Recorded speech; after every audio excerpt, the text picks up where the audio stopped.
Welcome to the Meru Media Podcast. Hi, everyone, and welcome to the Meru Media Podcast. Today's a very interesting podcast. It's going to be a little different than the normal ones we do on philosophy, theology, and history. We're actually going to go a little more into the media space. And today we're joined by Ravi Chand of Warrior Films.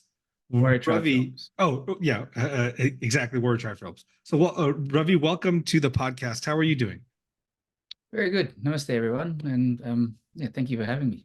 Absolutely. We're having Ravi on the podcast today because Ravi just launched a movie that's releasing, I think, in a week, less than a week, maybe, worldwide. It's called Namaste Yoga. It's a short film. It's about 20, 23, 24 minutes. I just saw it a couple days ago. I loved it. It was fantastic. These are the kind of movies that I think in the diaspora, especially Hindus, need to watch, both around the idea of decolonization and then the difficulty of growing up in the West in some sense. So, Ravi, before we get into the movie, can you tell us kind of what your background was, or is? It's not like you're still here. So, like, what your background is, and kind of like your journey into producing this kind of movie. Sure. I was born in Fiji, of Indian heritage. My ancestors are Girmitya, the indentured laborers that were tricked by the British to become slaves in Fiji and across the Caribbean, South Africa, a number of other places as well. And a lot of that trauma still, and I guess displaced identity still sits with us and even to current generations today. And I can go into that a bit later as well. And so we migrated into Australia. My brother, I have a younger brother, and also mother and father. We migrated into Australia in 1982. The reason was my parents could sense, like in a lot of those colonies that had the indentured laborers, the British had a formula which was like a divide and conquer between Indigenous people themselves and the Indians that worked there. And it's very apparent across all of them. There's conflict with Indigenous people all over. And it's not that there's a cultural divide. It's just that the British have just enforced a number of things that make sure that the two cultures never got along together. And so there's been like a number of coups that have been in Fiji, and at the same time, like a number of Fijian Indians will be able to speak fluent native Fijian as well. Like they're really entrenched in the culture and they love Fijian culture as well, and Fijian people too, and vice versa. But there are a number of things that on a political sort of level still exist that created like a number of military coups, and my parents could see that, and so they could predict it, and for education for us kids moved out of Fiji, and it was good timing because I think 1986 was like the first major coup that happened. And so, I came into Australia. It was at a time where many people over in Western countries, particularly in the States, can really identify with this. It was a time where there weren't many Indian diaspora around anywhere. So I walked into, being in a school, in a kindergarten where everybody was a person of color, everybody was brown, to then coming into a place where it was really unusual to not just see a person of color, but someone Indian, was really rare for me. School was like, junior school was like 500 kids. I was maybe one of two that were person of color. And so with that, I faced a lot of racism, and that was a lot of it is fueled also by Australia as a country. It has a very entrenched colonial mindset and is very much entrenched in the white Australia policy, and also with the number of other political things that exist. So the people and a lot of those things, like I faced a lot of racism, media, the way that you're portrayed, the way that you see Indians on screen. I quickly picked up that it wasn't a good thing to be Indian, because you would basically be targeted because of the stereotypical manner that Indians were always portrayed on screen. And so, as I didn't realize it then, but now I know that it became a survival technique, you know, to change your identity, to assimilate, because it was always forced into you that you're either Australian or you're not. You're either Australian or you're not welcome. And being Australian isn't, and the version, I didn't realize this, but the version of being Australian was white Australian, not Indigenous Australian. So I guess going into high school, I'd sometimes get in, like I was no pushover. I stood up for myself. I got into a lot of fights, like sometimes in private school. Like I went to a private school when my mum was around, and you know, the racism there was incredible. Like I copped so much, you know, getting into fights like almost 10 times a week, and I'd always fight back. And then I realized that it actually had become a game to them. It was funny to see how much they could make me react. And I'd get home and I'd be exhausted emotionally. Like I couldn't study. I was just so drained from it. And then a week from and just to track back, you know, the reason why that went into overdrive is like a week from my 12th birthday, my mother passed away in a car accident when her car was hit by a speeding van. Yeah. And I lost all sense of, you know, connection to identity, place, everything. And then, so that assimilation went in overdrive. And then 24 years later, I found out what a mistake I'd made when I found out my maternal grandma, my Nani, who I thought had passed away decades ago, was still alive and waiting for me in the same house in Fiji. And so I just immediately ran and to meet up with her. And when I met with her, everything just aligned, because Nani accepted me for who I was. She could speak fluent Tamil, Hindi, Fijian Hindi, and native Fijian, but not any English. So I had to learn to speak to her in the language, particularly when I got back here in Australia. And so she connected me to language. So what language did you learn? It was Fiji Hindi. So it's I guess it's very similar to like Bhojpuri. Okay. Other elements of dialect that are in there as well. And there's a little bit of English and a little bit of, you know, Fiji sort of slang in there as well. It's very slang compared to proper Hindi. Like, would you know the difference? Like, can you give me an example if you would know off the top of your head? What would be the difference between like Fijian Hindi and like regular Hindi, or not regular Hindi, but Hindi? I guess, yeah, I think it's more. Look, I can watch a Bollywood movie and kind of understand bits and pieces of it, but not pick it all up. But I can then hear somebody talk Fiji Hindi and know instantly they're from Fiji and understand that. I guess I would be difficult because I'd be nervous to actually say. I'm always nervous speaking Fiji Hindi because my Fiji Hindi isn't perfect. Yeah. I don't want to say the wrong thing and then be blasted by everyone from Fiji going, oh, misrepresenting us. But it is I know it is very slang. Like, and a very interesting thing was, like, I was speaking to someone that comes from a background of indentured labor as well, from Trinidad and Tobago, and he was talking to me in English. And I could barely understand him because his accent was so strong. He was like, hey, and I come in and this is where you come from, and, you know, tell me a bit more about the story. And I couldn't quite grasp everything he was saying. And then he's like, to Hindi samajhta? And it was like there was no accent at all. I was like, oh, wow, like you speak like a dialect of how I speak, except they have a bit of Dutch in there because they were colonized by the Dutch, or Danish in there rather. I'm not sure if I said that correctly, but, you know, it is very, very distinct to us. And my father and my stepmother have been to India as well, and they're like, we step off the plane and, you know, they know we're not from India. they know that instantly. And so they even change the way that they talk as well. Like, it's very proper. I guess if you don't know how to speak Hindi, it's kind of like the difference between, you know, someone speaking like English in Irish in Ireland or Scotland and trying to understand them when they're very drunk, as opposed to someone speaking the Queen's English. It's very different, you know? Yeah. So if I can we take a step back to your like family history? So your grandparents came to Fiji, right? Or was it like your great grandparents? Like, how long have they been in Fiji? Great grandparents would have come back. There was I think it's something like the 1800s, mid 1800s or late 1800s is when they came.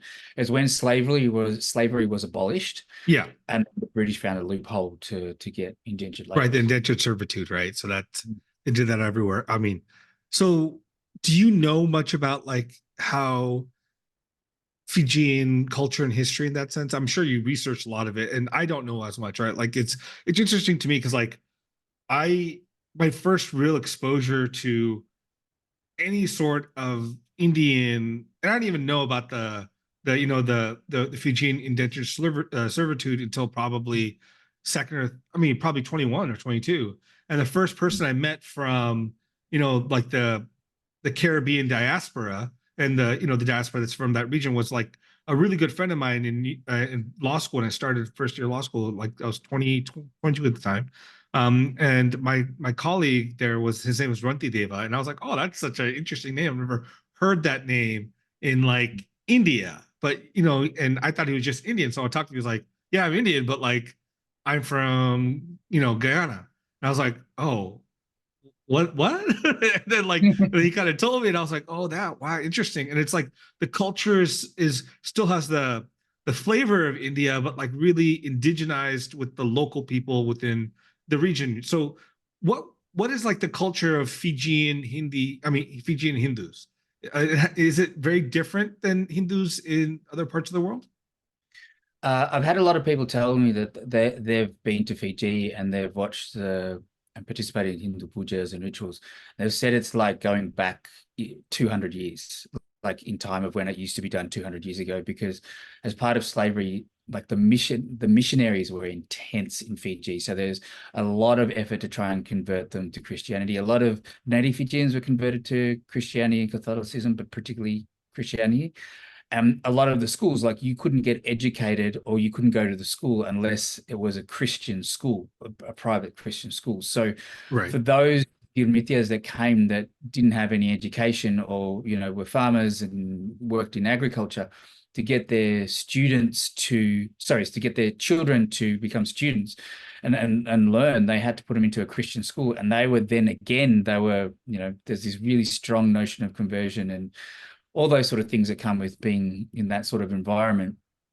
But the Hindu, particularly, I can't speak for because there were also Muslim and a number of other religions that came, but I can only speak for Hindu.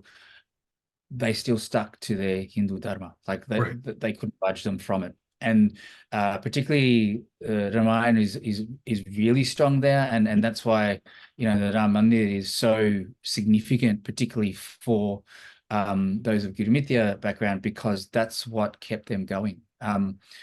So I guess, yeah, and then once you move into how that's merged in with the Fijian culture, like kava is, a native Fijian drink that's drunk quite a lot. Like I see a lot of my uncles, like they drink it like it's no tomorrow. Right. There's my father can speak fluent Fijian. One of my cousins can speak 7 different dialects, no, 12 different dialects of Fijian, served in the Fijian army. And he's quite an extraordinary person, but helped a lot of the Fijian community to come up from poverty as well. So does a lot of work with that. And so there's a really tight bond, because I guess you can understand the difference, the similarities of having gone through colonialism and those sort of issues. It's when you get up to like the larger sort of politicians and corruption and things like that Right. come in, like as you have with anywhere in the world. But I guess you'll find that as well. Like people from Fijian Indians call themselves Fijian first. Like they know they're different from, going to India, they'd be very different from India. Another thing that, caste is obviously a colonial construct that came in with the Portuguese and British, but caste did not come when they travel on the boats into Fiji. So there is no caste there as well. So it's very different in Right. that manner, but it's also very traditional in the way that the pujas are done and the way the rituals are done. There's the temples there, half the population at one stage, if not 60%, was Indian. And so Right. Hindu temples are, flourish over there as well. Is there also a decent Muslim population amongst the Fijians too? Yeah, there certainly is. There's a lot of mosques that are there as well, because on those boats came Hindu, Muslim as well. And yeah, I guess there's still like the normal sort of conflict that's actually there, but it's not as strong as what you'd find in in Bharat or in India as well. Sure. But there's also a lot of integration as well between all the cultures, because they had to in order to survive.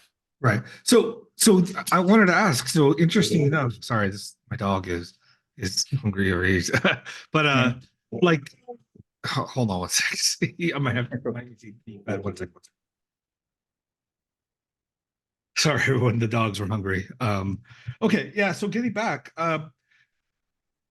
you indicated your family moved from Fiji to Australia. What was the disconnect and like about your grandmother? Why is it that you thought she was still like she passed away? Was there something around that, or it just wasn't talked about? Yeah, I think when my mother passed away, my dad went through quite a severe depression. Like it was, even dad says it to this day, like, you had to become the father at, that young Right. age. And so anything that reminded him of mum, he kind of just buried. And so I didn't really talk about her. Dad remarried a year or two after that to a really Dharmik Hindu woman. And I guess he was trying to cope as best as he possibly could with the new family. And when mum passed away, we lost all contact with maternal side of the family. Right. And I think it was, dad trying to give space to be able to recover, because he was in a really bad way. And I guess for me, it was, I just thought as a young kid that mum wasn't around, so they didn't Right. really want to be around us anymore. And then I just heard through the grapevine, like, she passed away, and I guess it's just like that old Yeah. thing of trying, these whispers coming through, and you're thinking, okay, then that must be the truth. And I couldn't really ask dad about it, because whenever I asked dad about mum or anything, he'd quickly just answer, quickly change the topic. So I knew it Right. was still a point that I didn't want to really bring up those sort of things. It's a bit different now. Like he's, in his 80s, he'll kind of talk a little bit more if I ask him. But you know, we just didn't know. We just thought they'd passed away, Right. and Nani had passed away, because we'd heard that a number of other, like, Nani had 8 kids and 6 of them had passed away before her time, like, and a lot of them in tragic circumstances, Right. including my Sure. mum. So when you hear that Nani has passed away, it's like you kind of believe it, because very plausible. Where I'd been to more funerals than I'd been to weddings or any occasions, by the time I was 11 years old.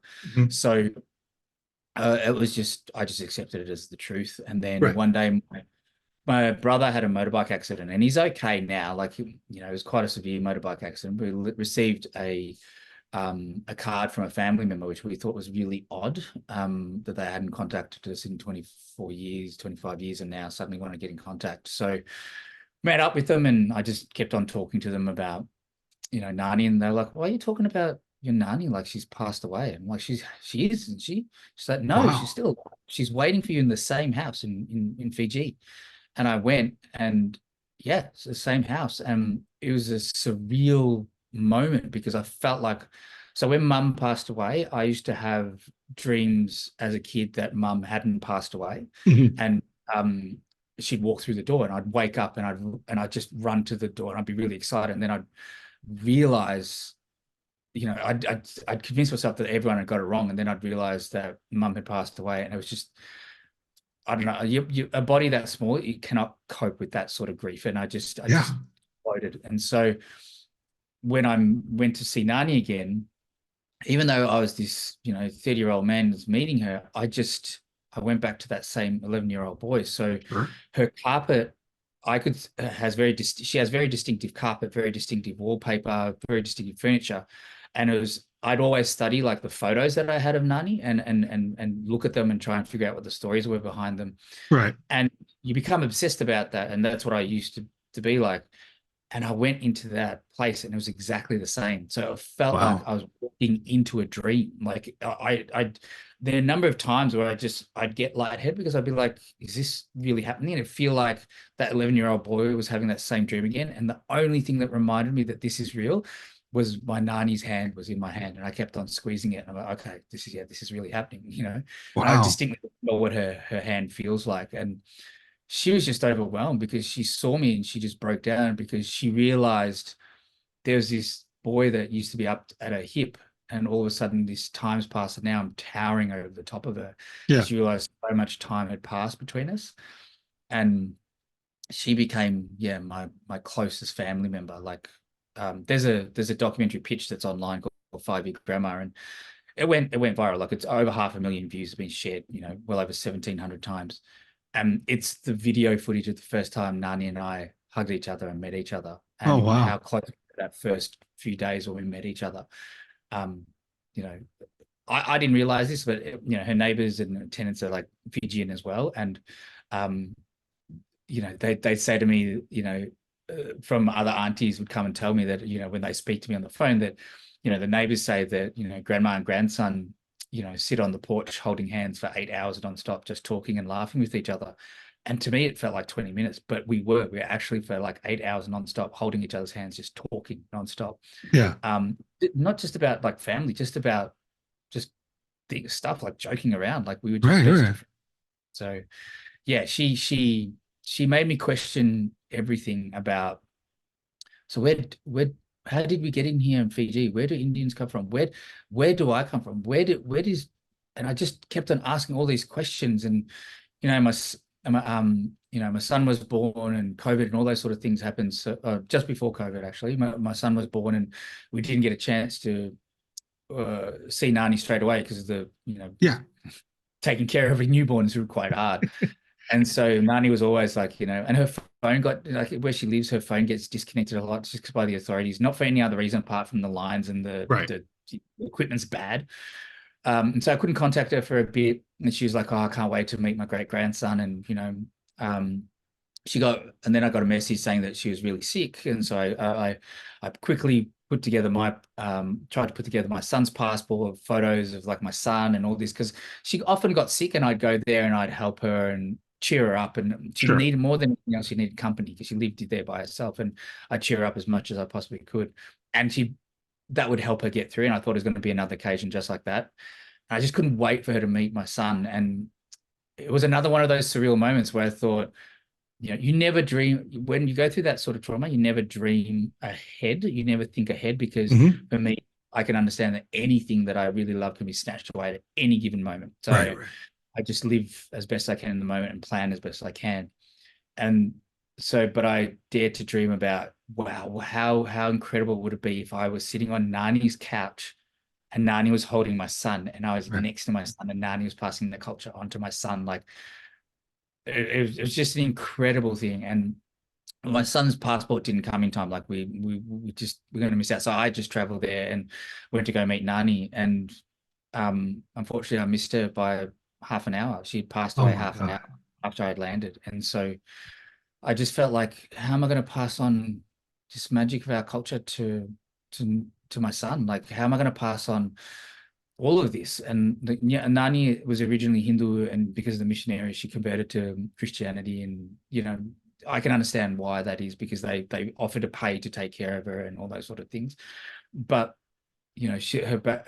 originally she's Hindu, and I was just trying to figure out, how do I pass on what being Fijian Indian is like? How do I pass on all that sort of magic? Hindu is, and what does Hindu mean? My father, our house became a Hindu temple, and after Mum passed away because of my stepmother, and I was really drawn to Kali Mata and Shuji, but when I went outside of home, that racism didn't stop. So there was this code switching that I forever was doing, because I couldn't really completely connect.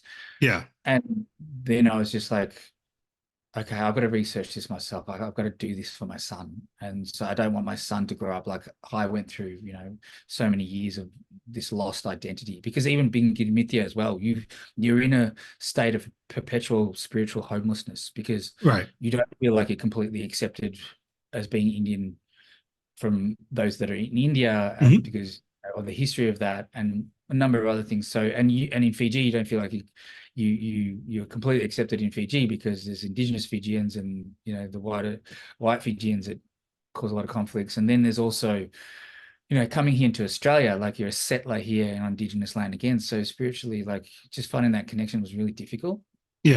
And I met, and I went through a number, researched a lot, searching online is really problematic. There's so much misinformation that's out there. It's very much from a Western colonial point of view.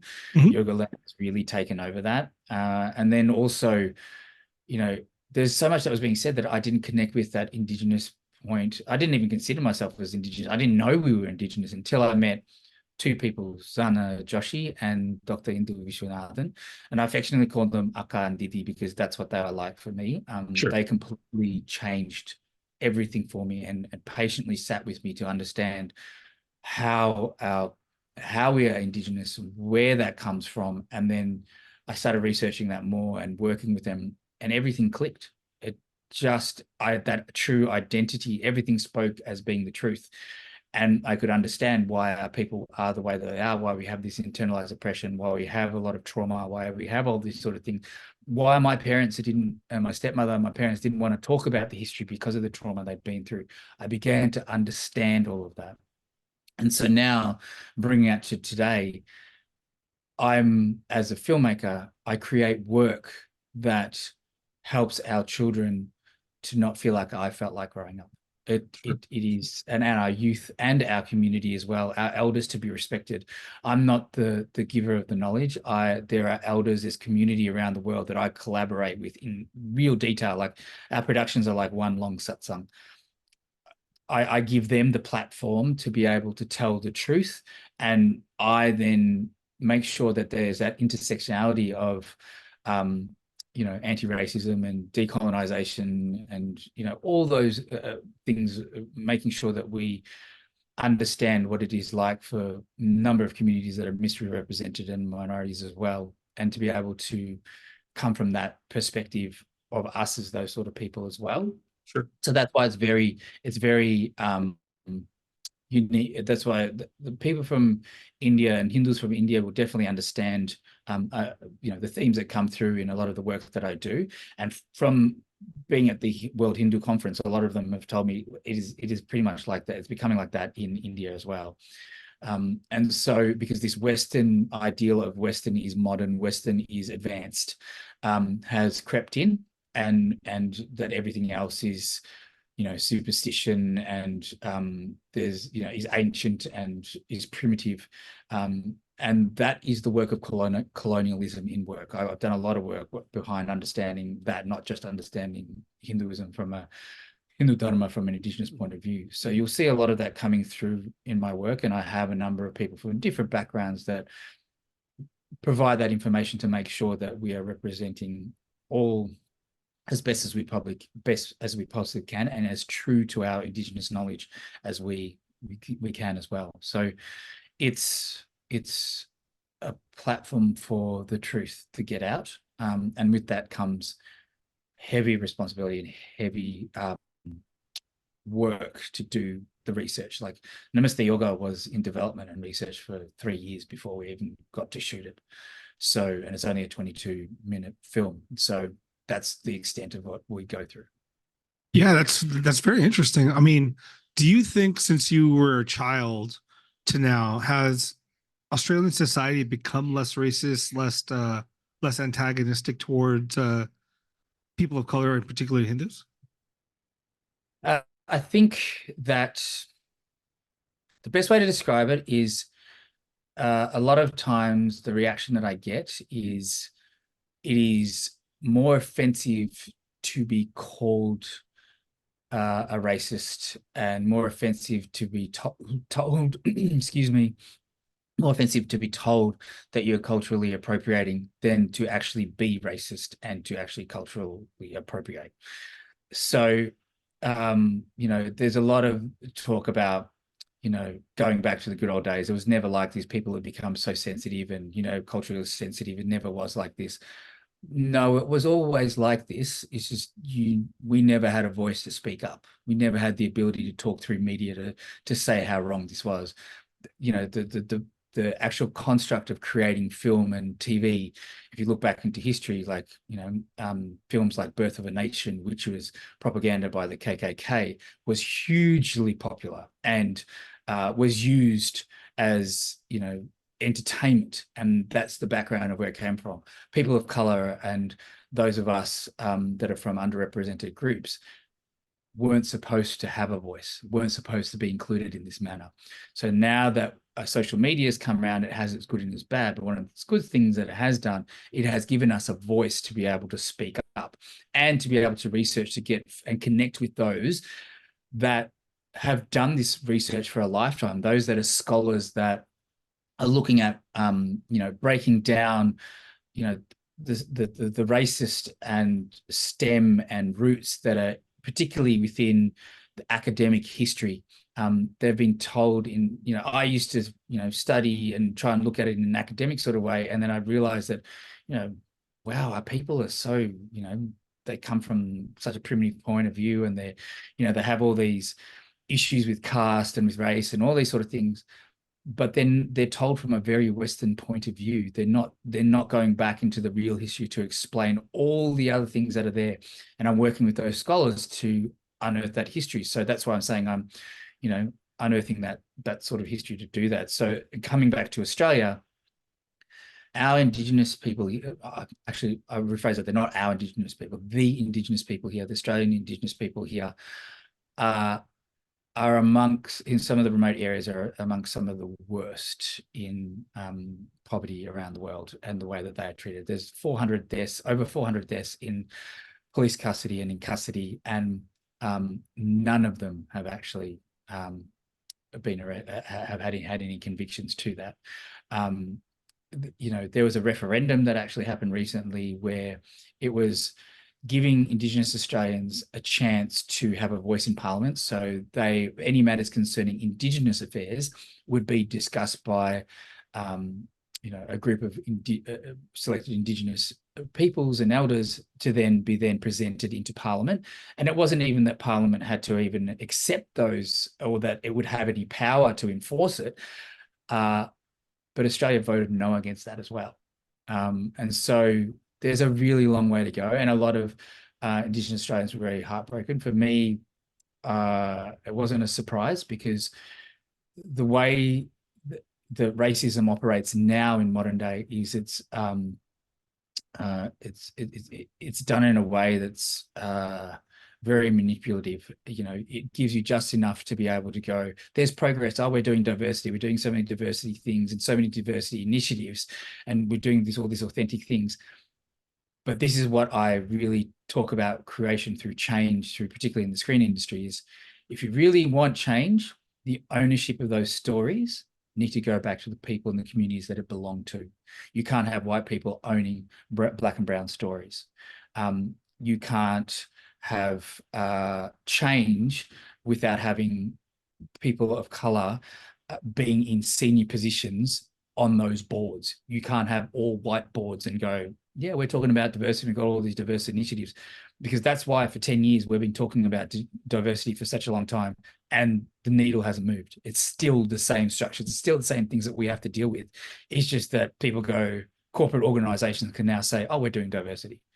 Right. But when you really look into it, you know that there's no actual changes happening. So that's why it's taken so long to get to this particular point, because Australia as a country doesn't really, it gets really offended when you call it racist. They're like, we'll just go back to where you came from. Well, unless you're Indigenous Australian, we all came here. We're all immigrants. Yeah, but that's the interesting point. At some point, I think you go far back enough in history, nobody's indigenous but the Africans to Africa, right? We've all moved, human beings have moved all over the planet for hundreds of thousands of years. And sadly, some of this has been that people have destroyed other people, destroyed their cultures, taken over lands. And this has happened, since the dawn of time. And I think today it's interesting because historically people might not have known these things, at least in deep history, but now we have a sense of that, right? We have a sense of, okay, Australians came to Australia in the late 1700s, early 1800s, displaced a population of indigenous people there. White Americans came to America in 1492, and then started the next 300 years of kind of destroying the native populations. And then the question then becomes is, how do these populations fit together now? And what should be done about it? And I do find so I don't know much about Australian politics in that sense, right? The American side has tried to do stuff for African Americans, but the way they treat the Native Americans, I don't think is very well, right? Like, well, there's been in some sense, like African Americans in America, at least the ones that came with the slave trade, are in some sense unmoored from their culture in Africa, right? They've lost their traditions, they've lost their languages, they've lost their garb, their speech, their practices, right? They became Christian or now also Nation of Islam. So in Australia, have the natives still maintained their culture and language? Because again, in America, like a lot of the Native Americans, and there has been some resurgence of some of it here and there, but like most of them have become Christianized or no longer speak their languages. Is that similar in Australia? Indigenous Australian culture is extraordinary. Archaeologically, has been proven that Indigenous Australian culture has remained unchanged for 65,000 years. Yeah. The same way that they were doing it 65,000 years. In some ceremonies, things are still done exactly the same, which is extraordinary. There's also incredible similarities with Hindu Dharma and the way that we think of Mother Earth and connection with cosmos and with ancestors and ceremony, and those sort of things are so similar, particularly up north. A number of Indigenous people that I've talked to often joke about how, Indigenous people up north look very similar to Indians, particularly in South India and vice versa. And some of the names are very similar as well. Some of the weapons that they use are very similar as well. You do that sort of history, but, going back to the thing on colonialism, it was a formula. You look at the way that it was done. Indigenous Australians here, they weren't just displaced. It was mass genocide. The entire population of Tasmania was pretty much wiped out. There were millions of Indigenous Australians here that have basically been completely wiped out. And then on top of that, there were policies in place where they literally stole their children and put them into missionaries and separated them to become more Christian and more white. They did that here in America too, right? With Native Americans. Yeah, exactly. That formula. And they literally would breed out, it was a really crass way of putting it, but they'd try and breed out Indigenous Australian people with white Australians to make them more white. So they would eventually breed out their blackness. So, it can be really offensive to Indigenous Australians to say to them, oh, you're not very dark skinned, you're not very black. Well, that was because colonialism tried to breed us out. So, going back to that thing about also tracking back to First Nations as well, the way that I talk about Indigenous people and First Nations is that they are the first people of that particular region of that land of where they come from, and that's the knowledge base of where it came from. So from part of that's originally where that came from. Now, for me, and this is all from I guess from Hindu Dharma point of view, we are a very pluralistic knowledge base. So a number of people can have number of different point of views, and that's totally fine, and we're allowed to actually question. For me, because I come from a Gidimit background, I can understand and empathize with why those that are particularly from a First Nations sort of background, whether it be African, whether it be Indian, whether it be, from Indigenous Australian or even Islander, have converted to or have taken up being a colonized type of identity with being, whether it's being Christian, whether it's very Western in the way they're dressed and their mannerisms, all those sort of things are so, as you're saying, so removed from how originally their ancestors were, because that is a response of trauma from their ancestors.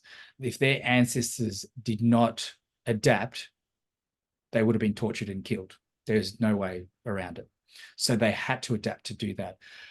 But there are still some that are so oppressed in that is their identity, and they will mock those that are from their ancestors of that original country. And to look at the trauma of that, the reason why they do that is because when they were growing up, or particularly I can talk from a Gidimit point of view, coming into Australia, when I was growing up, I worked really, really hard to fit in.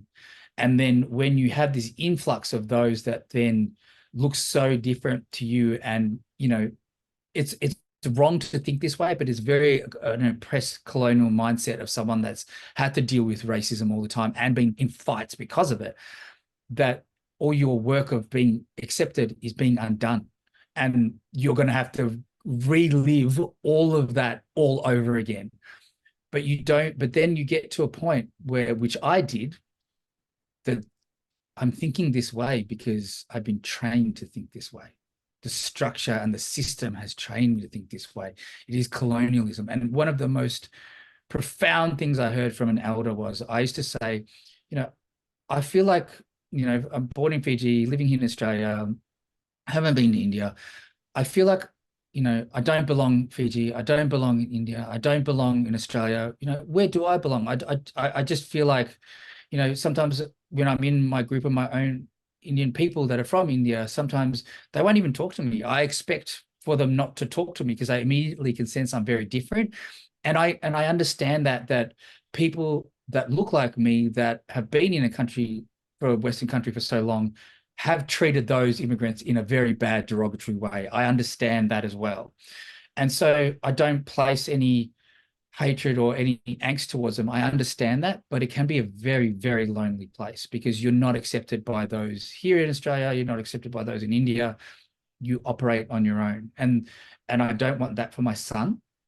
And so that's why I create the work that I do. But, I guess that when going back to what that elder was saying, so I said that, and they turned around and they said around the words of, that's the impact of colonialism. That's what it was meant to do. That's not you. So on that point, I struggle with this, is like, isn't part of character building that struggle we went through, right? Like you went through, right? To go through these identities. And then now you have an identity that's so strong, it's almost unassailable, right? Because you were able to form it because you had no identity. So the identity you formed was something that was entirely you, not imposed on you, but something that you built. Now, isn't that something like, that's how I feel, right? In some sense, like growing up in America, I didn't feel part of American culture. I looked different from everyone. Like I spoke one language at home, in the house, worshiped something very different from everyone else around me. I wear tikka every day. My dad made me wear one, and then I used to be at school trying to rub it off before I walked in, and because like people would be like, "What's wrong with you? Is your forehead bleeding?" Because it was like whatever, and then so you don't want to get picked on, and then when I got my Yagnopavitam or Upanayam or when I work out, like I'd be in the gym, people would see it and be like, "Oh, what is that?" They start tugging on it, and it was just like, it was really like weird stuff going on, right? Like, and then I went to India, lived there, and then the moment they see you, they like, you look like them, but like, but it's also the way you walk, the way you talk, the way you like, everything about you is different than Indians. Even though your skin color is the same, you like in a crowd you wouldn't be picked out, but like the moment you walk or you talk or you dress, they're like, "Oh, yeah, you don't belong to us," right? And then so you build your own identity. Isn't that aren't those struggles important, say, for your own son to go through in some sense? Or do you think he'll go through it regardless? And this is something you're building for him to be able to weather it? So, and it's one of the reasons why Namaste Yoga was created. So for me, as a child, I went through all these sort of things, and it still stays with you as a trauma when you're an adult, because my personality is I just beat myself up a lot and that's because of the trauma that I've been through, loss and a number of things. But I would always be like, when something was done or someone said something, I knew it was wrong, and I knew that it was racist, or even as an adult would say it, I knew it was wrong, but I didn't have the language to talk back. I didn't have the language to stand up for myself. And that was worse, because I'd get so hard on myself that I'd be like, I'd relive the moment, like for years on, even to this day as an adult. You think about a particular moment that happened, I can go exactly back to that moment of what that felt like. And you're just like, why didn't I say something? I'm so stupid. Why did I do this? Or why did I do that? Next time I'm going to do this. Next time I do that. And it happens again next time, but it's different in a different way. And then you're like, oh, no, that's not what I planned. Like, oh, I don't know what to say. And then you get even more frustrated. And this self-loathing starts to slowly chip away, chip away, chip away, chip away. And it might not be that like that for everybody. Yeah. But it does happen. And I don't want our kids to go through that.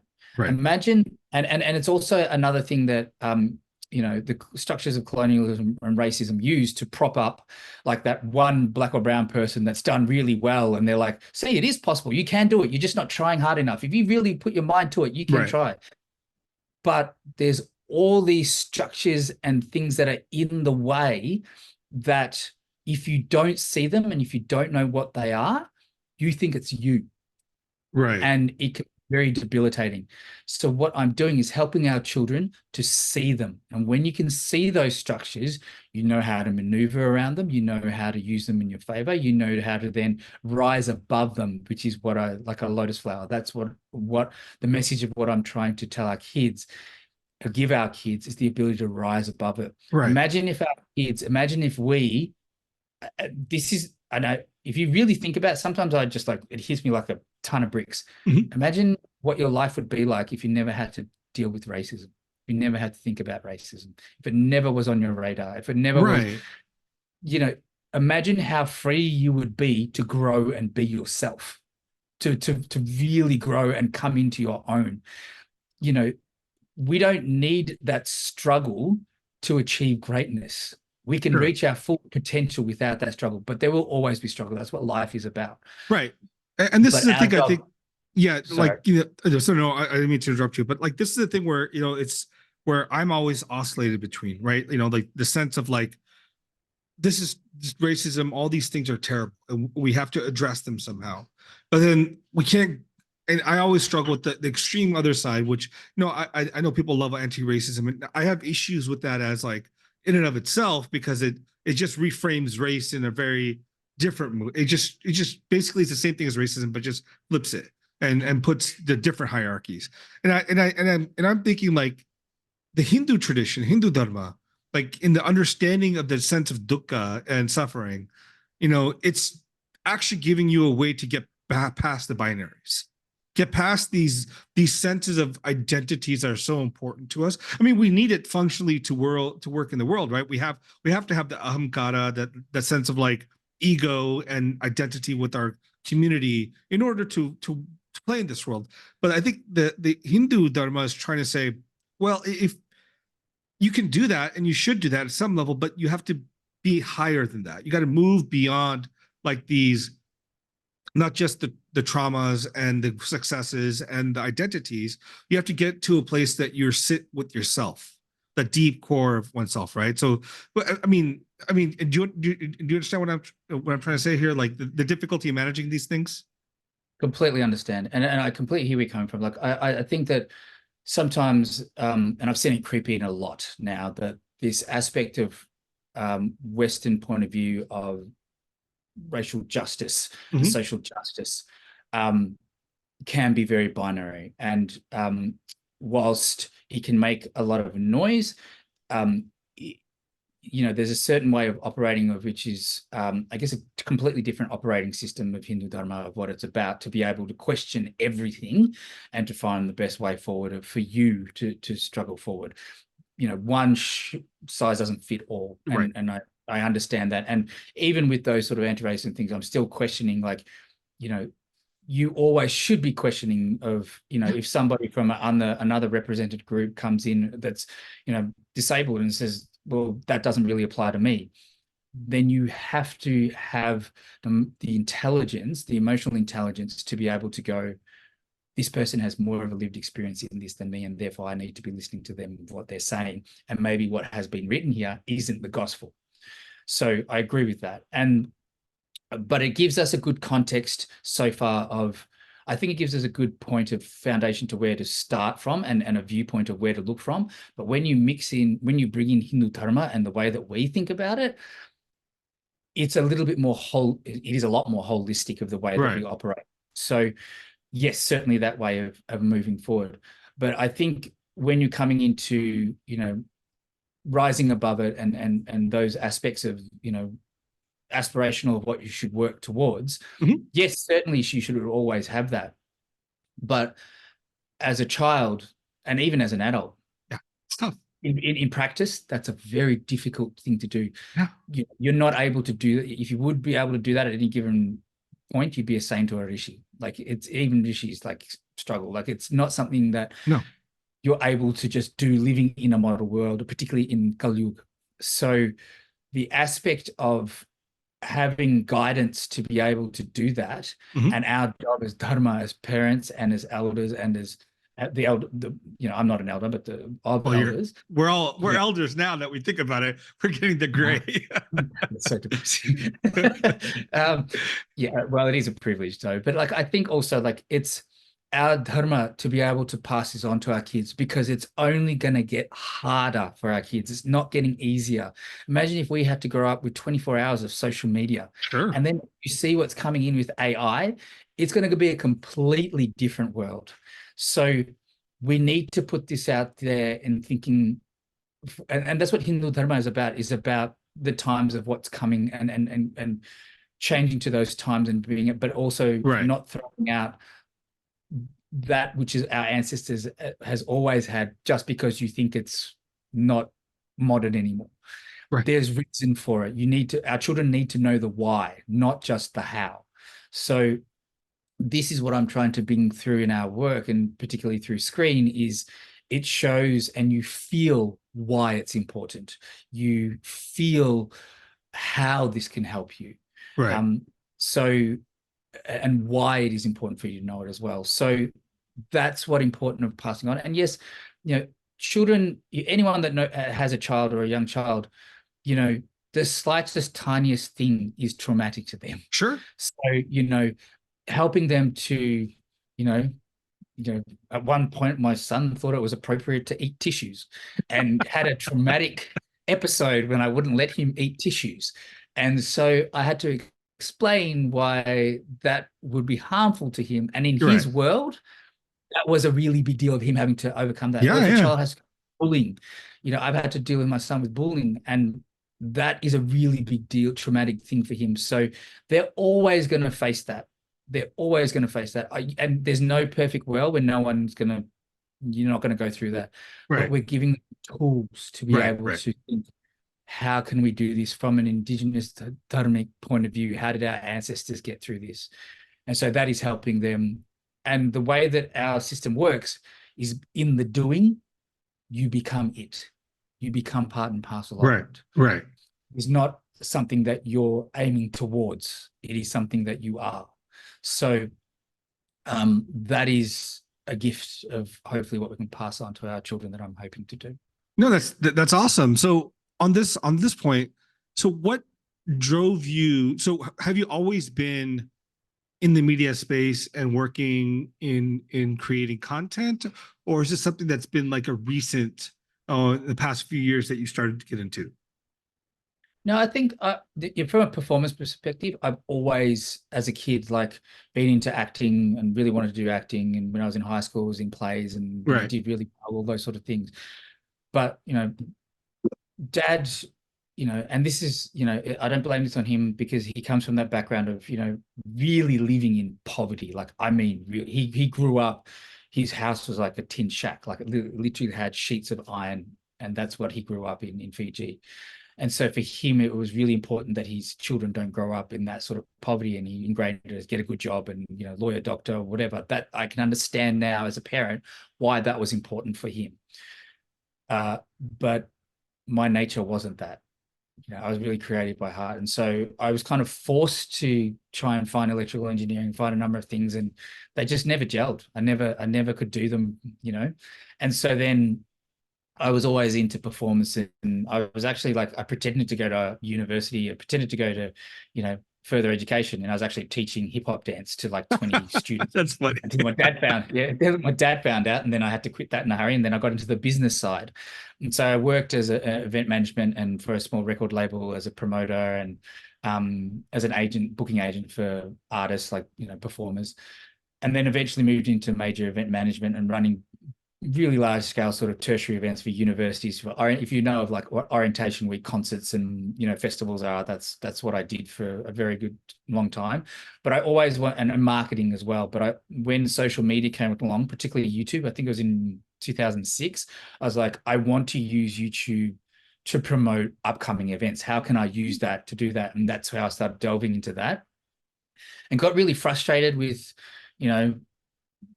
videographers and whatnot coming to me saying it's going to cost $10,000 to make like a 2-minute video. It's like, surely there's a better way of doing it. And so I learned I put myself behind the camera and learned all the technical part of it. I became a graphic designer, and learned all those aspects so that when I could do it myself, or if I needed to, or, I could have the argument like, that's not going to take 2 weeks to do that. It's a 5-minute thing. So that's where I moved in. And eventually I started up my own entertainment company where I was marketing services it started off being for venues like nightclubs and pubs and hotels to make them exclusive and book artists and all those sort of things. But I always wanted to get into film because I had this drawing back of TV and film, and met up and did research of, what does it take to create that sort of division. And I met up with the casting agent, and first thing she said to me when we sat down for a meeting was like, you'd be great in front of a camera. You should get in front of a camera. And I was like, all right, I'll give it a go. It became an extra.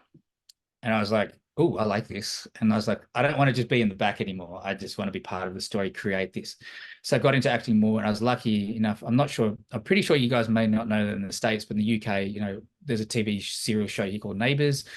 And so I got a couple of parts on Neighbours. Yeah. What's her name was in that?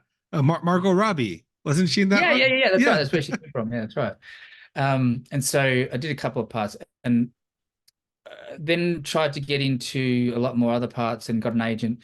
And what I found, the parts that were given to me and the auditions that were given to me, particularly here in Australia, were incredibly stereotyped. Right. Some are flat out racist. I remember getting one that was, it was titled "Please Come Again," and it was for an insurance firm, and the character they referenced was Apu to be Indian. Of course. And I was just like, I'm not doing that. So I got really frustrated. I thought, no one's gonna write this script. Why people aren't gonna write this Indian character for me? And so I was like, all right. And I started learning to write. And so I started writing scripts, and I started using my digital content production work to then become more of a director and producer. 15 years later, this is where I am. I started off 15 years ago, longer than that, probably 18 years ago, being an actor, and now come full.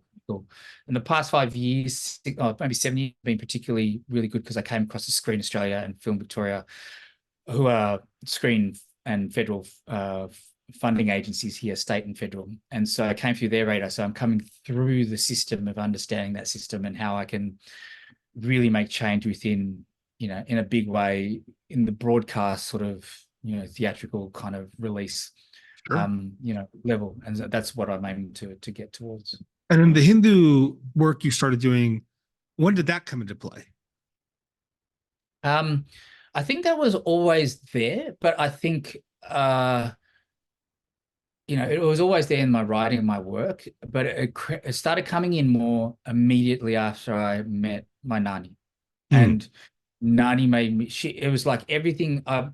One of the things that I realized was that my story writing, my acting could sometimes be hit and miss. And it was because I had put on this mask of who I wanted the audience and the world to see that I was. And when I met my Nani, she made me understand that my strength was me. Like, my strength was my culture. I was the way that I was, and that was perfectly okay because she was proud of me because I was her blood. And that immediately made everything go from here just to align like that. And I realized I was acting and acting on top of that to be somebody else, because to survive. And then when I started chipping away at that and working with Hindu-Indo-Fijian and working with Zana Joshi and listening to their work, I was like, our people need to know this. Our children need to know this. And that's when I was like, but I don't want to do like work. You see it already on Netflix. You see it already on streamers where they say it's from a Hindu perspective, but it isn't. It's from a white colonial perspective. Yeah. It's a viewpoint. It's appeasing to the whiteness of people. It's a Western gaze. Yeah. And I didn't want to do that. And so as part of that comes a responsibility to really research, meditate on all of this sort of stuff, and really like take direction from the community to drive it forward, not bring it and then put your own aspect of the character into that. So, you know, I met with yoga acharyas, but Bharatanatyam acharyas, not just here in Australia, but around the world, and just continues that conversation, not just for my stories, but just for me to know, so I can pass it on to my son when I talk to him about it. So my partner, who isn't Hindu, who isn't Indian, I can actually have those conversations why this is important for our son and important for her as well. So, you know, all those sort of things started creeping in, and more so. And I'm still on that journey where, you know, if I create a project about something that has a different theme of Hindu Dharma, it is impossible, you know, to know everything about Hindu Dharma. Do it in one lifetime. It's not possible. So that's 5,000 years of knowledge, right? How you gonna fit that into 100 years? 5,000 years of different people everywhere, right? It's an ocean, and it's so broad. Like the beauty of what we do is there's not just one path. And so how do you represent that in storytelling that does justice to all those different aspects of Hindu Dharma and what that is, and then takes into the consideration of us as colonized people as well, living under that Western gaze. And so, you know, there's so much work that goes into this, right? That it's a responsibility that I gladly take on for our people, because I understand when our people go to watch this, and I've had this a lot when people go to watch Namaste Yoga, and when they've seen it come up, they're like, I didn't want to watch it the first time I saw it come up because I was convinced I was going to be disappointed again. Like I've seen so many things that you get your hopes up and then you're like, this thing again. And I just thought it was going to be another one of those things. So I had to prepare to watch it. And then people watch it and they're in tears because they're like, this is the real deal. And it's not the real deal because of what I put it together. It's the real deal because of those that were involved from our community that put the effort into this, the cast and crew that we did this education process of why this is important, to the broadcast of why this is important. That's absolutely. So before we get into Namaste, it's interesting because I feel like, so through my family, through cousins and so on, I'm kind of somewhat, I've been in the periphery of like the entertainment world in Southern California, let's say in the Hollywood, how let's say the Indians and South Asians now, as we call them, are working in this space. And one thing that struck me is like the utter fascination of just being brown as being enough to talk about Indianness or Hindu-ness, right? It's like this, I'm brown, so I get to play this role or write this story about being Hindu or Indian.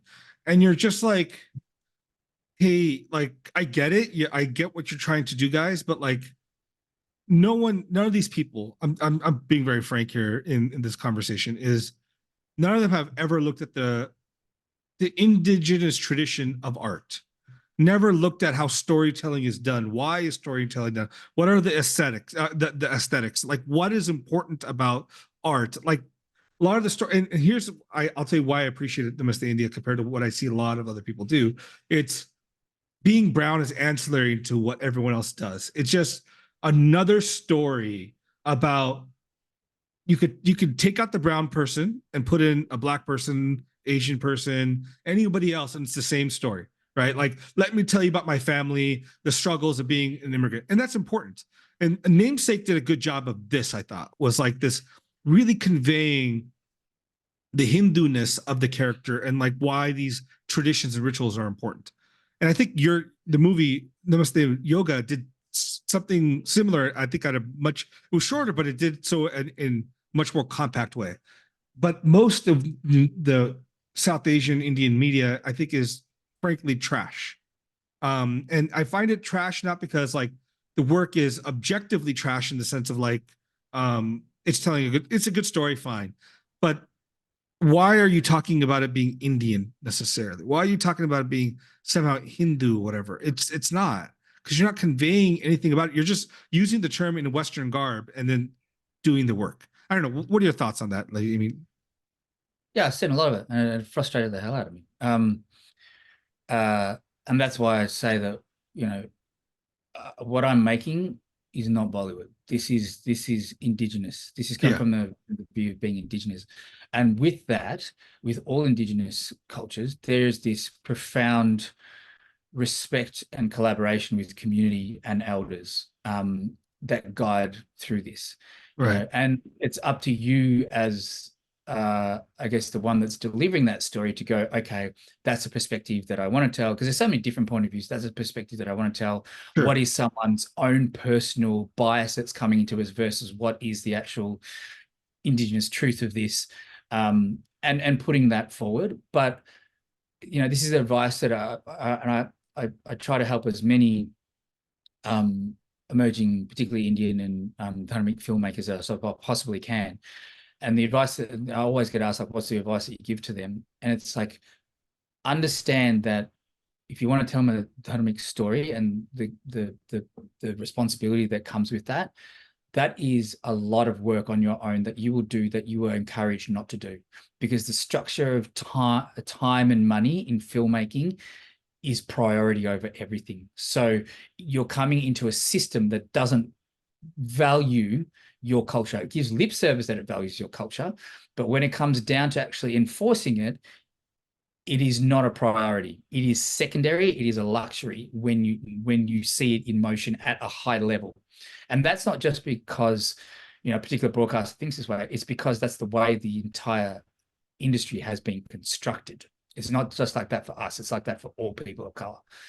So when you can't come into a story and go, I don't like what's being done about caste and what's being said about caste, I'm going to make a film about caste. You've got to take appreciation a step back, that making a story, making filmmaking and making any sort of screen story, there is a way that the audience, particularly in the Western world, or even in in India as well, they have been trained because of that structure of how to receive that story. And innately, subconsciously, if that structure doesn't fit with the way that they're receiving it, they don't feel like the story is quite right. There's a journey of how the hero operates. There's obstacles. There's, an antagonist. There's all these sort of things. There's a nuanced characters that are in there. That has to be in there. That structure has to be in there. You need to have a compelling character that drives this story forward and build. And then what you do is you look at the detail of the character. And that's what we did with Namaste Yoga. Like when we're talking about there's a performance that happens at Bharatanatyam, and we didn't just go, oh, we're going to put Bharatanatyam in there. We went, okay, so if this character, the mother, was teaching their children, where was she born in India? Where was her history of how her ancestors and her lineage, what did they have to deal with to get to this point for this art form to survive? And what was the art form originally as Devdasi? And can we talk about that? No, we can't, because we don't have someone that's Devdasi that's involved in the writer's room. Until we do that, we cannot do justice to them. Okay, so what does that mean for the story of how Bharatanatyam came and why it is the way that it is because it would have been wiped out as an art form if it wasn't.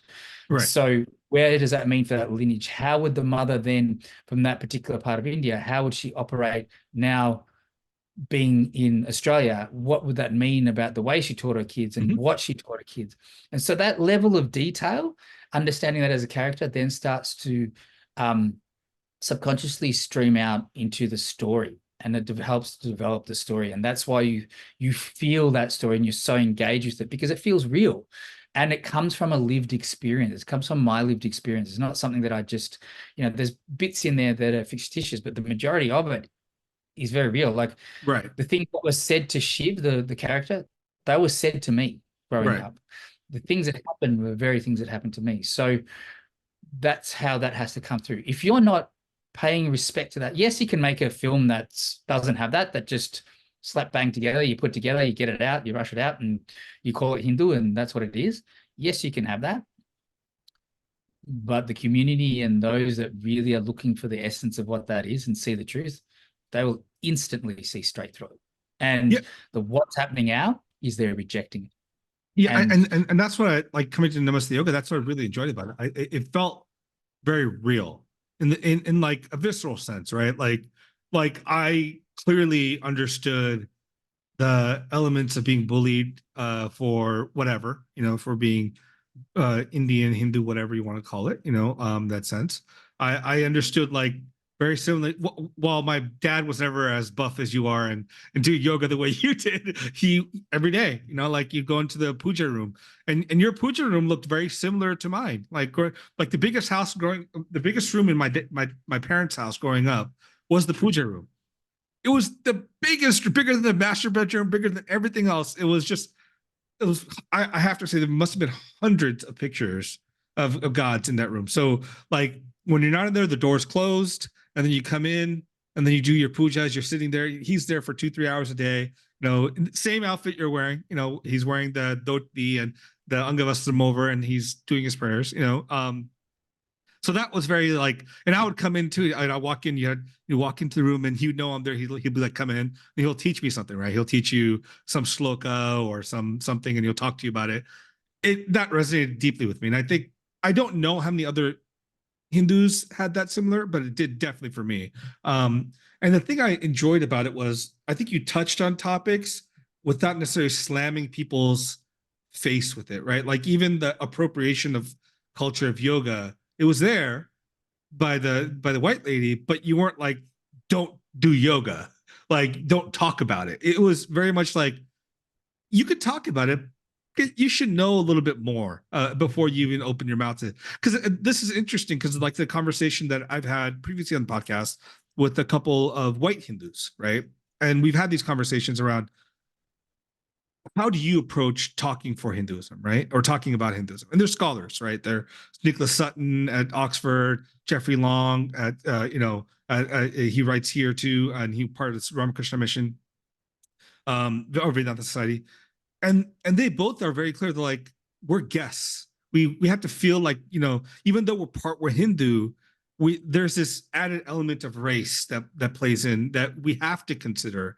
And then like when we talk about the religion or practice, are we doing it authentically? Are we doing it not merely as an intellectual like exercise, but like as an authentic way within a tradition and understanding that tradition? And I think that's something that came through, but you didn't beat the audience over the head with that. And I appreciate that. So yeah, I know I don't want to keep talking, but I want to give you a chance to respond. yeah, look, that was something that we discussed quite a lot in the writers' room, and it's why I also made sure the writers' room was very diverse. So it didn't have anyone that was Hindu background in there. It was me telling what I wanted to have as part of the story, but also having these sort of other discussions and making sure that it's not too didactic.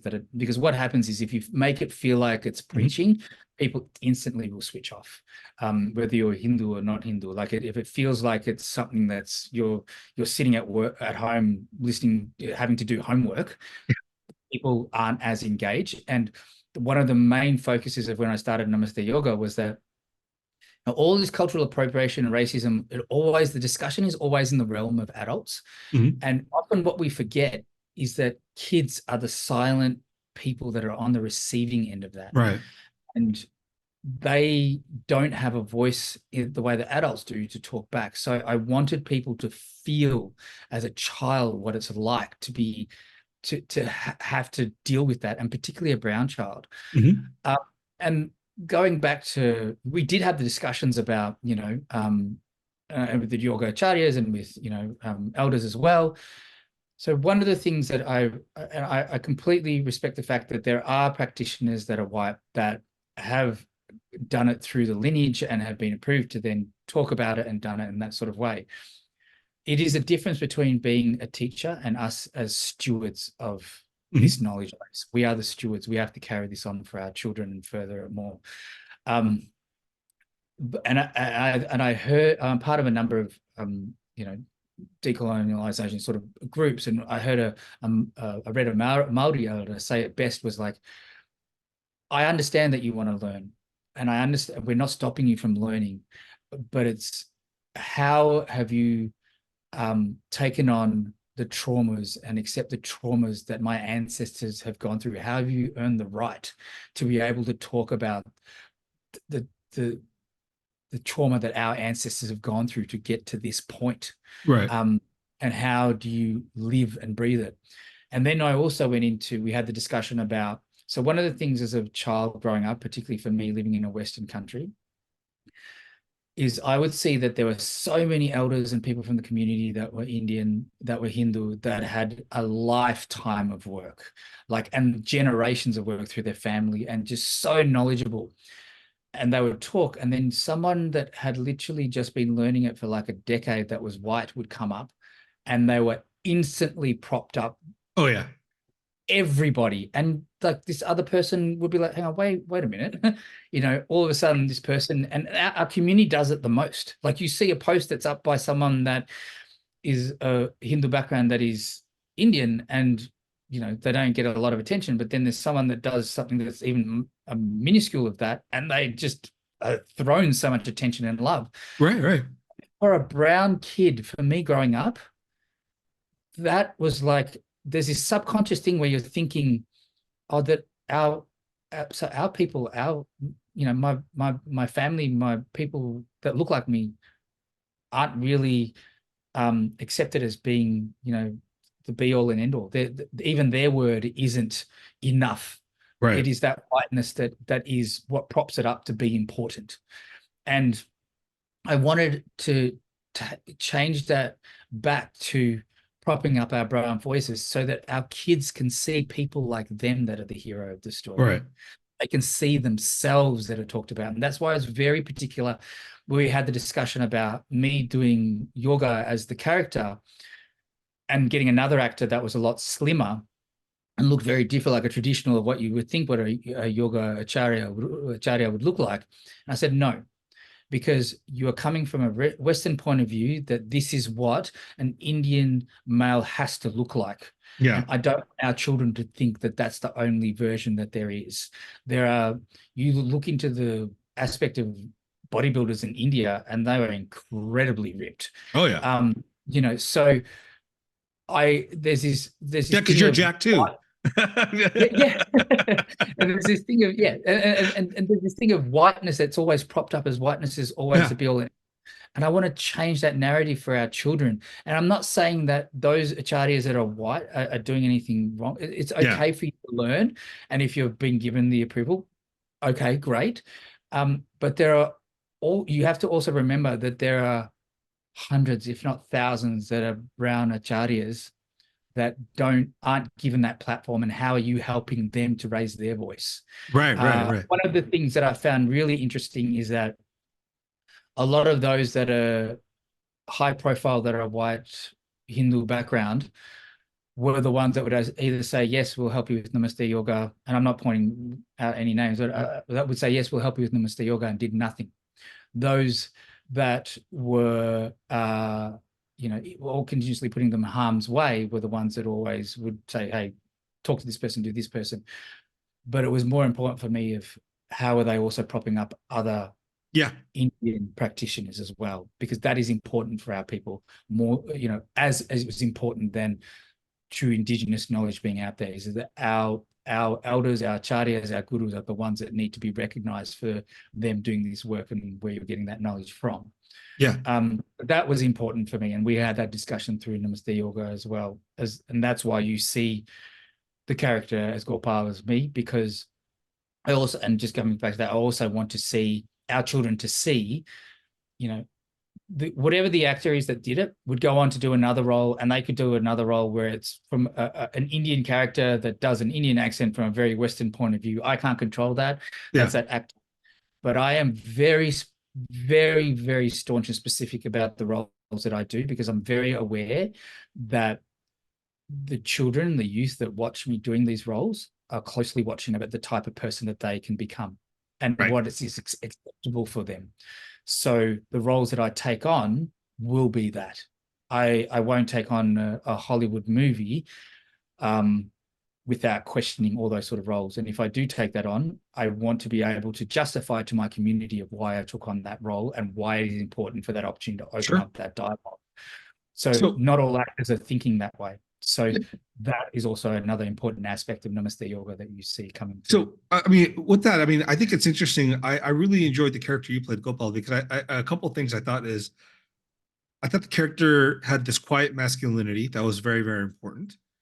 He wasn't afraid to show emotion, be sad, be pained by the loss of his wife and what was going on.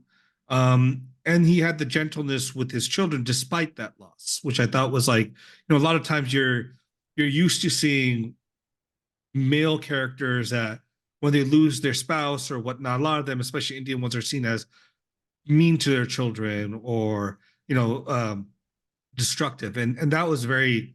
And the thing I also like, there was that, aside from the quiet masculinity, there was this quiet assertiveness that comes with it, right? Like the way the character was very calm and very contained even when he's with like the teacher or the principal, but he would make the point that needed to be made without shouting, yelling, screaming, without like asserting himself in a domineering way. So I appreciated that too, because I think that's a really good role model to see for whether you're a young man or like or a child, to see that kind of a character. Yeah, it is something that I really want to talk to our people about this notion that this domination, this aggression is something that is to be cherished, of being masculine, and that is not who we are as a people. And that doesn't mean and the biggest misnomer is ahimsa, and we're all like Gandhi and non-violence. It's not that we have to be non-violent on time. You stand up for yourself. You don't allow people to walk all over you. You teach people the way to treat you. But when we're talking about these characters, their names are very specific. The two lead characters are Kali and Shiv. The mum and dad, they're Gopal and Radha. So they're embodying what those deities, what those Bhagwans, their character would have been like. And Krishna Bhagwan, the way that he was in his masculinity was he didn't need to yell and scream and shout. And Shuji is so benevolent and so calm in his character that he can talk, and there's weight in the way that through that calmness which that comes through. But if you cross that line, you're going to deal with the of what Shuji is like when you cross that line. But for children, our children don't respond. Nobody responds to being berated at. No. There is so much power in the strength of being able to talk in a calm manner to your children and help them to understand. So I wanted that to come across so that parents can have that connection with their children. And it's happening. Like Namaste Yoga, when it was shown here on a national broadcaster, we've had parents that have said it's opened up dialogue with their children, because they're like, they notice that kids have been quiet after watching it. They're like, has anything happened to you like that? And for the first time, they feel they have the courage to be able to open up with it about their parents without being judged. So there's a real strength that comes through that. And you'll notice that in all of the lead male characters that will be in all of the stories that I do, to teach, our people that there's this certain way of being that you're being taught that is wrong. It is harmful to you. It's a very colonized and oppressed way of being that helps nobody. Right. And I think it's important, especially in this world of like Andrew Tate, the red pill, where men are finding this disgusting form of masculinity. These guys are addressing a problem that exists for young males, feeling their worth and how to be masculine in a world that is trying to strip away some level of masculinity. And I think the conversation around that has to be from a Dharmik perspective, like what that means and what is destructive, what is constructive, what is a good type. And I think this is something that moves that way. And there's some programs we're going to be doing with Meru, not just a podcast, where we're going to bring in young men and help them with this kind of stuff.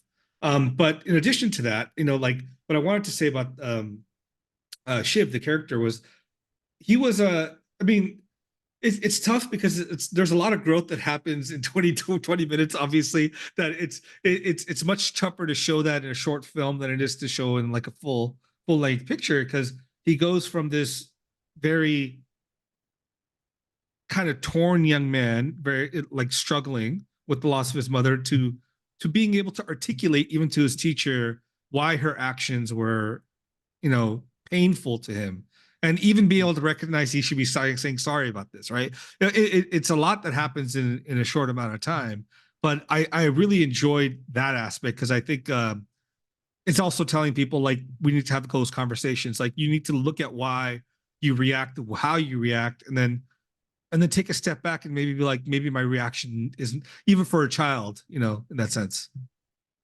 Yeah, I think it seems like what you were saying before, like it's this difference between Indigenous paternal caring and patriarchy. That's the difference. And that journey of Shiv is exactly the journey of my life. Yeah. That's where it's coming from. It's just but truncated into like 20 minutes. yeah, exactly. You know, and sometimes it's hard not to look at it and just look. I looked very similar to what Shiv looked like when I was that age as well.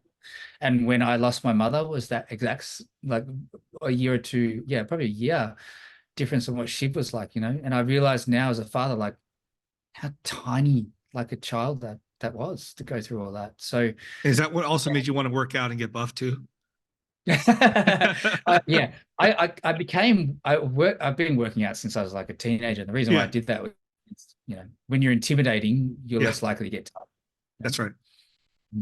No, but it was fantastic. You know, I don't want to spoil the movie for people that should watch, because it is a beautiful movie. Now I wish you could have done this to full length, and like you know, and because there's so many more threads that you could have pulled on, and maybe you will one day and do something similar. But it was fantastic as a short story and a short movie, and it presented a lot of different things that I think, you know, deserves a couple more watches to go back and look at, you know, and try to understand.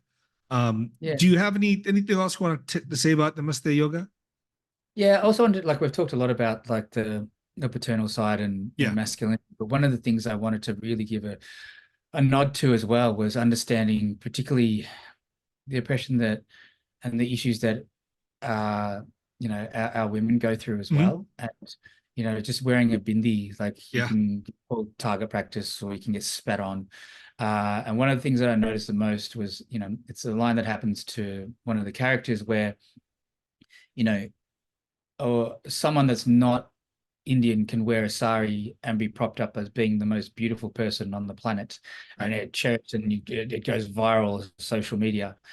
And our women can wear that every single day and no one blinks an eye, you know. And just wanted to recognize that of you know, there's so much, this film is driven by Shakti and our relationship as women and men to Shakti, and also, or even if you are gender fluid or non-binary or transgender or queer, also that as well, like how that operates, that, you know, how we walk through life in that manner and our relationship with that.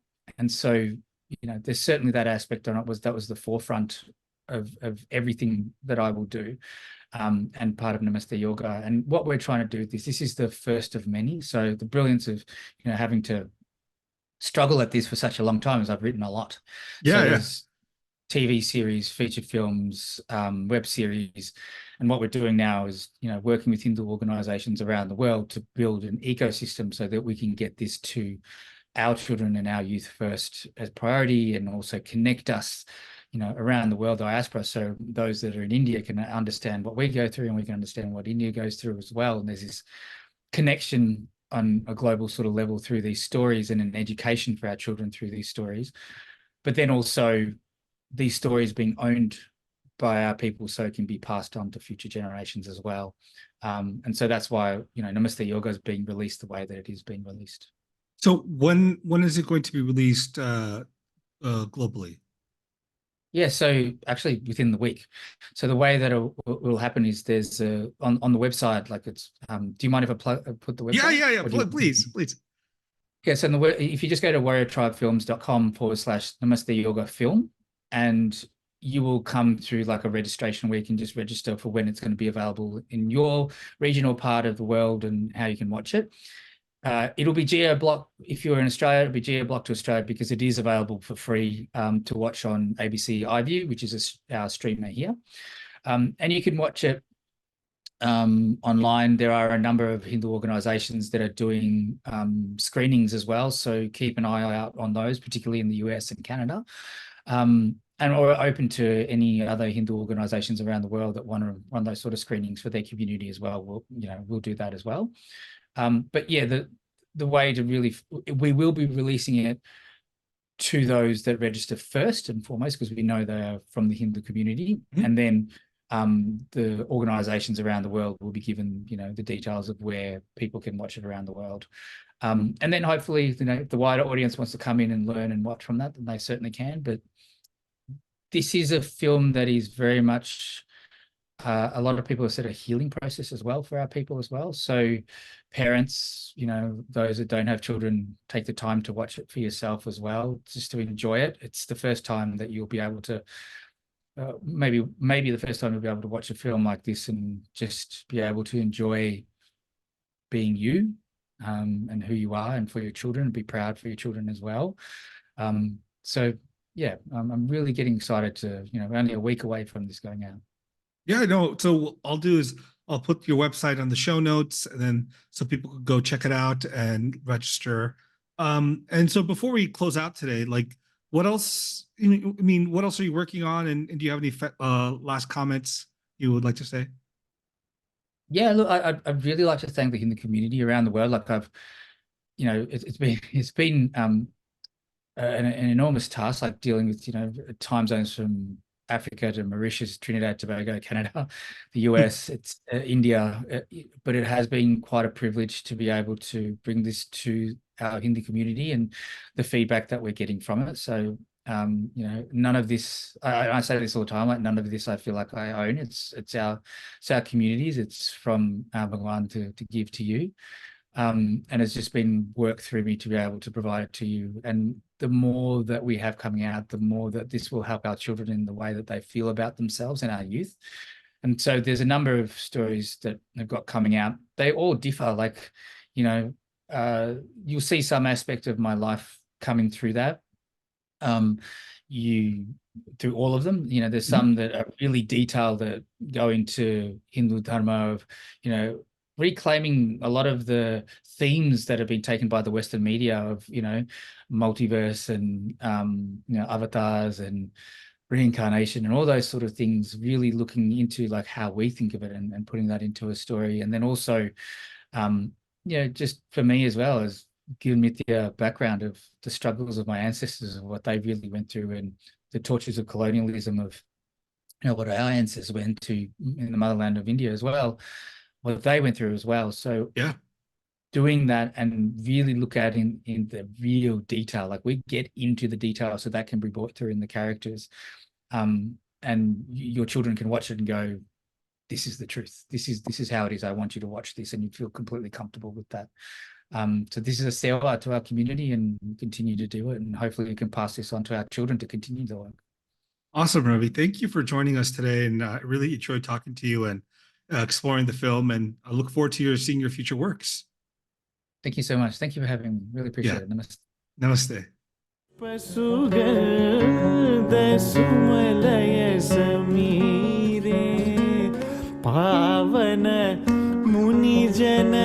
Yamuna तीरे पावन मुनि जन यमुना तीरे गायती वनमाली गायती वनमाली मधुरम गायती वनमाली